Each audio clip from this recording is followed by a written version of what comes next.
तो भाई एक चीज़ तुमने नोटिस किया है, जो लैपटॉप डेस्कटॉप या मोबाइल पिछले साल बहुत सस्ता था, लाइक लैपटॉप जो 45,000 रुपये का था, वो इस साल 55 से 60 हज़ार रुपये का क्यों हो गया?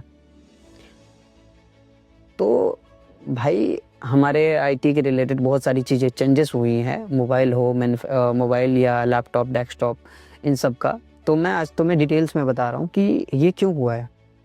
देखो भाई, कस्टमर शॉप पे आता है, जैसे मैं एचपी में काम करता हूँ तो उस कस्टमर शॉप पे आता है, और जब मैं उसे लैपटॉप के बारे में बताता हूँ, प्राइस बताता हूँ, कस्टमर का एक ही जवाब होता है, भाई सेम लैपटॉप तो पिछले साल सस्ता था 2025 में,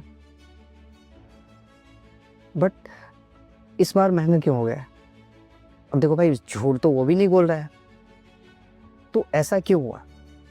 क्योंकि भाई हमारे इंडिया में इलेक्ट्रॉनिक आइटम जैसे कि रैम, एसएसडी, मदरबोर्ड और चिपसेट, तो ये सारी चीज़ें ना बाहर से इंपोर्ट होके आती है। और भाई इंपोर्ट होके आने में ये कोई नुकसान की बात तो वैसे है, बहुत ज़्यादा है, लेकिन क्या है ना कि जब भी डॉलर के रेशियो में हमारा पैसा नीचे गिरता है, हमारे करेंसी जो इंडियन करेंसी है वो जब लोअर डाउन जाता है, तो वो चीज़ें हमें ऑटोमेटिक महंगी पड़ती है। जैसे कि अभी तुमने नोटिस किया होगा कि हमारा जो मतलब हमारा जो $1 के बराबर हमारा पैसा 91 पॉइंट कुछ पैसे का है, 91 रुपीज़ समथिंग पॉइंट में भी है आगे।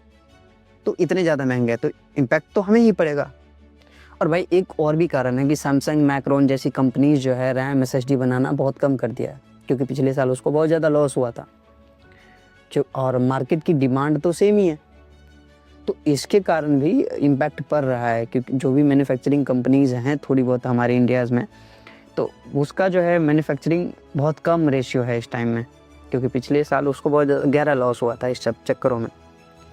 और भाई सबसे बड़ा सवाल है कि क्या ये प्राइस फिर से कम होगा? तो भाई ये भूल जाओ, मतलब पिछले अभी अगले 3 या 6 महीने के लिए तुम ये भूल जाओ कि प्राइस कम होने वाले हैं। यदि तुम्हें कोई लैपटॉप, डेस्कटॉप या आईटी से कोई भी रिलेटेड सामान लेना है तो तुम लेके ख़त्म करो। अभी ये 6 महीने तक ये सस्ता नहीं होने वाला है। और हाँ भाई, यदि तुम्हें ये वीडियो थोड़ा सा भी यूज़फुल लगा है तो इस वीडियो को लाइक करना, सब्सक्राइब करना, चैनल को मत भूलना ये चीज़ें। और भाई कुछ पूछना, कुछ बताना हो तो कमेंट भी करना। और यदि तुम किसी को बताना चाहते हो तो तुम शेयर भी कर सकते हो।